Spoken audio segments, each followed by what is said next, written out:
Il possède une gueule immense, des lèvres charnues et deux gros yeux globuleux et indépendants l'un de l'autre. Cette bonne bouille, c'est le mérou. Le mérou le plus célèbre est sans conteste Jojo le mérou, découvert par le grand public dans Le Monde du silence, mémorable documentaire de Jacques-Yves Cousteau, Palme d'Or en 1956. Nourri par les plongeurs pour les besoins du film, il est devenu rapidement la mascotte de l'équipe et star planétaire. Mais les mérous ne sont pas tous comme Jojo. En réalité, plus de 160 espèces différentes ont été découvertes à ce jour. Excepté les pôles où les eaux sont trop froides, ils sont présents dans toutes les mers et océans de la planète. Il en existe une grande diversité de tailles et de parures. Et même si certains atteignent 2,50 m pour plus de 300 kg, ce ne sont pas de grands voyageurs.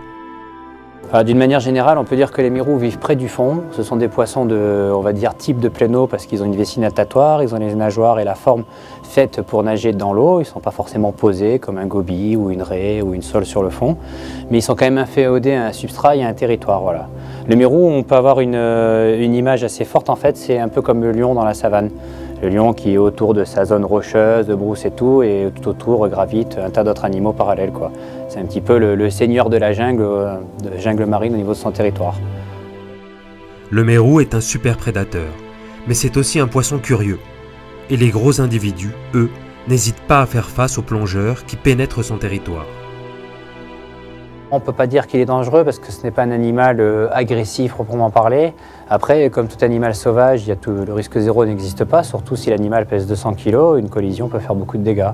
Mais en général, quand on croise des mérous en plongée, la première réaction, ça va plutôt être la fuite avant l'attaque. La plupart des gros mérous, et les loches particulièrement, sont des animaux qui déjà sont habitués à avoir des plongeurs toutes les semaines. Donc non seulement il y a de la curiosité qui s'éveille, mais après il peut y avoir même de l'interaction parce que ce sont des animaux qui ont peur de rien, quoi. Ils sont craintifs quand même, hein, ils font attention, mais ils se laissent facilement approcher. Si on est souple avec eux, il n'y a pas trop de problème. On peut pouvoir les caresser, tout ça. Des fois, certains, on fait des sessions de nourrissage avec les requins en plongée. Les mérous participent au repas en même temps que les requins.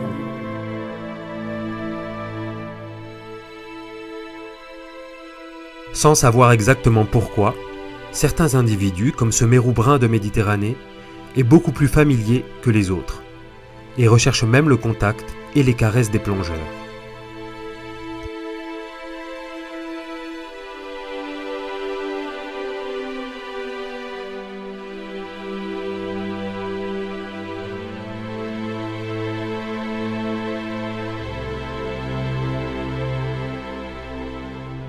Huit espèces sont observables dans les volumes de l'aquarium. Parmi elles, 2 sortent du lot de par leur particularité. Les loches géantes et le cernier. Le cernier, sa particularité, c'est que c'est un poisson qui est connu des pêcheurs, parce qu'ils trouvent souvent au large des débris, comme on venait de dire, des morceaux de bois, ça peut être maintenant des débris plastiques ou autres. Et on trouve souvent, d'ailleurs il n'y a pas que des cerniers, il y a d'autres poissons, mais souvent déjà d'ailleurs le cernier a le comportement du petit maître sur son territoire. Et il va se servir de cet abri, de ce seul repère dans la pleine eau pour se cacher. Et à partir d'une certaine taille, à peu près 40-50 cm, l'animal va commencer à être trop gros et n'aura plus le même comportement alimentaire et va devoir descendre dans les profondeurs pour se trouver un substrat. Et là, il va commencer à vivre plus qu'un mérou classique, mais dans les grandes profondeurs. Alors la particularité de la loche géante, comme son nom l'indique, c'est qu'elle est géante et surtout qu'elle a une croissance démesurée, quoi. Elle est capable de doubler en quelques mois dans les premières années de sa vie. Donc ce sont vraiment des très très gros animaux qui, pour le coup, justement, sont assez placides aussi, n'ont quasiment aucun prédateur.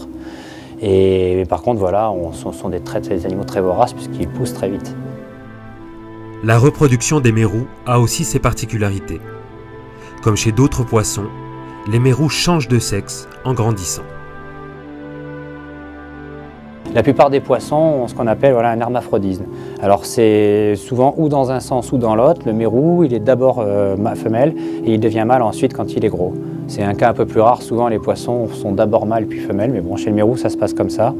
Donc les très gros mérous que vous voyez dans les réserves ou dans les zones protégées ou en plongée ou autres, ce sont des mérous reproducteurs en fait. C'est le mâle, le grand chef du harem. Les mérous vivent en harem dans le milieu naturel. Il y a un gros mérou pour plusieurs petits, un mâle pour plusieurs femelles. Comme les requins, les mérous sont en haut de la chaîne alimentaire.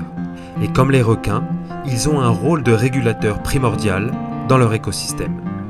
Tout animal qui est malade ou un peu faible sera impitoyablement éliminé par des prédateurs qui vont s'en nourrir. Donc le mérou a ce rôle en fait de réguler les populations de petits poissons, d'éliminer les malades, les faibles. Il fait le rôle que fait tout prédateur comme ferait le lion, le tigre dans la savane, quoi. Il y a un vieil adage qui dit que quand le mérou va en mer dans un endroit, le mérou va, tout va. Ça veut dire que la zone, si on voit du mérou, ça veut dire que les autres populations de poissons sont bien établies, il y a une chaîne alimentaire qui est respectée. C'est vraiment un indicateur de santé du milieu, quoi. En Méditerranée, au même titre que l'hippocampe, le mérou brun est emblématique de notre littoral. S'il suscite l'émerveillement de nombreux passionnés de la mer, sa chair aussi est très appréciée. Dans les années 80, cet emblème a failli disparaître définitivement, et pas de cause naturelle. Point positif, rien n'est jamais perdu. Une succession de moratoires interdisant la chasse, et en parallèle la création de réserves, ont tout changé. Le mérou en Méditerranée n'a pas de prédateurs. En théorie, on peut dire qu'il a des requins ou des orques qui sont plus gros que lui qui pourraient l'attaquer, mais dans les faits, on sait très bien que c'est pas ce qu'on trouve près de nos côtes. Donc le seul gros prédateur du mérou qui a décliné ses populations, ça a été l'activité humaine, quoi, que ce soit la chasse ou la pêche, quoi. Donc le fait d'arrêter cette activité et de protéger le mérou, les populations ont pu se reconstituer assez rapidement. Et la petite cerise sur le gâteau, c'est que toutes les populations annexes de poissons fourrages qui vivent autour du mérou se sont reproduites elles aussi, ont monté en masse et donc ont participé en fait à repeupler les zones qui étaient adjacentes aux réserves. Donc tout le monde y a gagné. C'est-à-dire la mer, la première, a gagné puisque les mérous sont revenus, le milieu s'est assaini, les plongeurs qui font du loisir, les gens qui participent ont une mer plus belle, plus propre, et les professionnels de la mer pêchent plus de poissons au bord de ces réserves puisque les réserves ont un effet producteur de poissons, clairement. Son rôle dans l'écosystème lui donne une valeur écologique très importante. Mais à travers le monde, et particulièrement en Asie, sa valeur économique est elle aussi très forte. Alors pourquoi ne pas remplacer la pêche par de l'élevage à grande échelle? C'est un animal qui est difficile à élever. Les œufs et les larves après l'éclosion ont une vie pélagique, vraiment. Donc il faut reproduire des systèmes qui reproduisent de la pleine eau et tout, avec des nourritures très adaptées. Le problème de l'élevage des poissons marins, c'est pas tant d'élever la larve, c'est d'élever la proie qui sera adaptée à la taille de sa bouche. Donc il y a déjà eu des recherches, il y a eu des cycles qui sont faits, mais on n'a pas trouvé encore l'aliment reproductible, très nutritif, qu'on peut produire en très grosse quantité pour nourrir beaucoup de larves. Ou alors, si on a trouvé la méthode, on l'a trouvé à des coûts exorbitants. Durant 10 années, une équipe de chercheurs de l'université de Hong Kong a travaillé sur l'état des populations mondiales. Les résultats sont alarmants. 25% des espèces de mérou pourraient disparaître rapidement si l'exploitation continue à ce rythme. En 10 ans, les captures ont augmenté de 25% et de 1600% en 60 ans. Le problème, c'est que cette pêche rapporte chaque année plusieurs milliards de dollars. La seule solution pour préserver cette ressource, c'est réglementer les captures et augmenter le nombre et la taille des aires marines protégées, qui ont déjà démontré leur extraordinaire efficacité.